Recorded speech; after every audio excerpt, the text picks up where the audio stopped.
This is the Good Friday procession of a 446 years old town of La Union today. And this is a painting of their Lenten Christian tradition painted in year 1990. We are here in Agoo, La Union, kung saan buhay na buhay pa rin ng tradisyon at pananampalataya ngayong panahon ng Kwaresma. We're recreating the painting na nakita natin.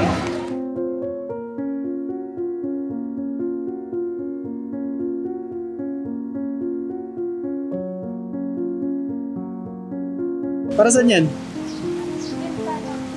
Hindi kayo makikilibot? Makikilibot. Bye! Bye po.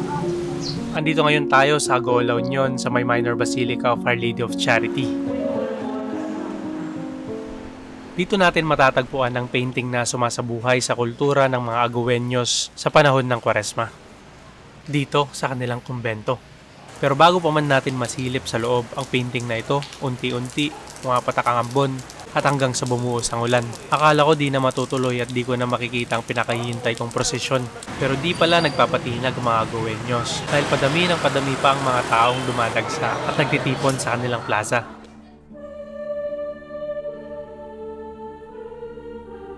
Sa loob ng kanilang simbahan sa kanilang kumbento, andito ang painting na hinahanap natin. Painting na sumasalamin sa tradisyon ng Agoo tuwing Black Friday. Ako'y napapaisip ng daming katanungan habang aking pinagmamasdan ang pintang ito. Bakit parang kuha sa isang drone ang painting na ito? Paano ito na-imagine ng artist noon? Sining artist na nagpinta nito? At anong meron sa Agoo kung bakit buhay na buhay pa rin ang kulturang ito tuwing Black Friday? Kaya naman pumunta ako sa Museo Ilocos para makahanap ng mga kasagutan. Dito nakapanayam ko si Sir Laps, ang kanilang cultural officer. Siya ang sasagot ng lahat ng ating katanungan. Ang Agoo kasi established as a town noong 1578. Dito sa Agoo na-establish yung church kagad kasama ng mga missionaries na nag-establish dito sa Agoo. Meron kaming 5 churches na napatayo na dito sa Agoo. This one is the 5th.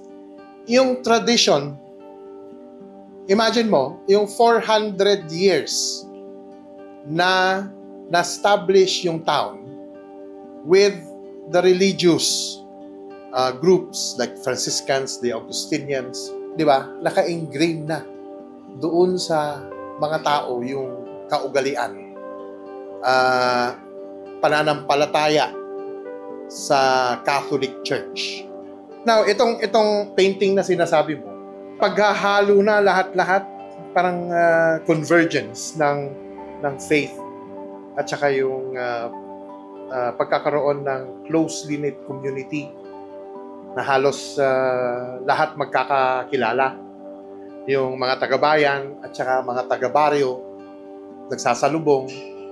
Now, ito, depiction nung Good Friday procession. Procession general. Ito, it goes around Via Crucis o kaya yung procession route na dati nang ginagamit dito sa Agoo. At up to this day.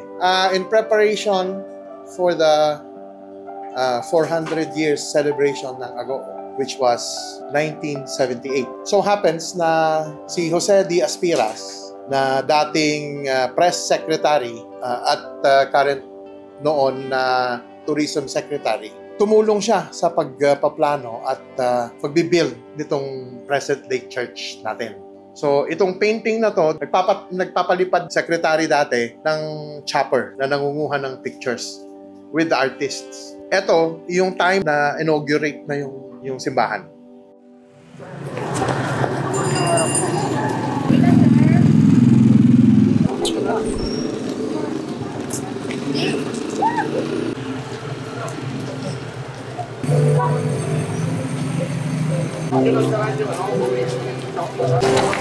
Isang oras bago magsimula ang prosesyon, nagsisidagsaan ng mga tao papunta dito sa kanilang civic center. Sa loob nito, dito lahat nakalagay ang mga karosang kanilang ililibot.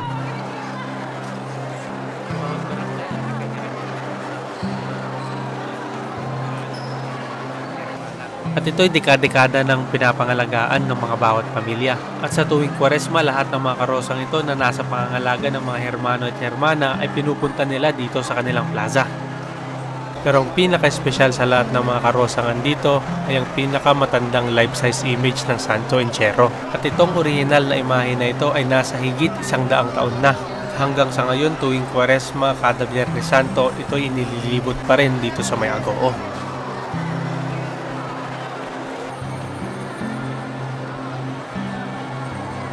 Sa pagsisimula ng prosesyon, bawat pamilya, kaibigan at kakilala ng hermano at hermana ng kanya-kanyang karosa ay nakikisama sa kani-kanilang santo at ito'y ililibot paikot sa kanilang bayan.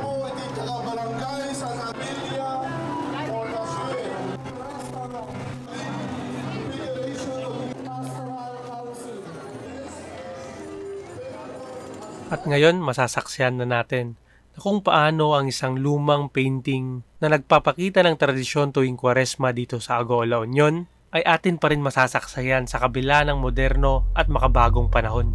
So guys, we're recreating the painting na nakita natin. The painting that is a depiction of the Black Friday procession here in Agoo La Union.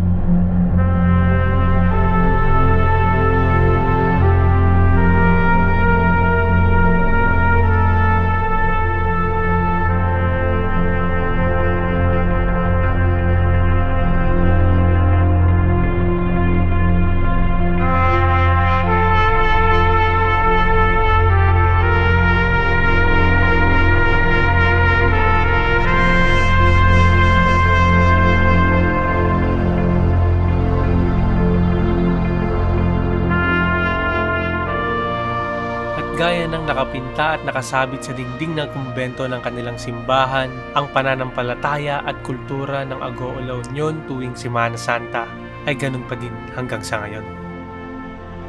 Ang Agoo ay isa sa pinakamayamang bayan dito sa La Union pagdating sa usapang kultura, sining at tradisyon.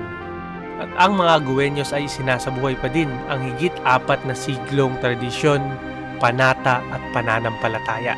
Pero sa malawakang pagtanggap at pagsabay natin sa modernisasyon, pinapaalalahanan tayo ni Sir Laps na pahalagahan ng ating pagkakakilanlan.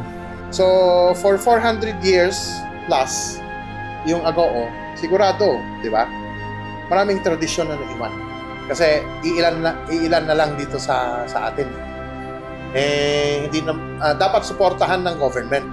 Bigyan nila ng puwang, bigyan nila ng panahon, yung mga artist na sila, di ba? Yung mga nagpapasyon, yung mga nagdidebosyon para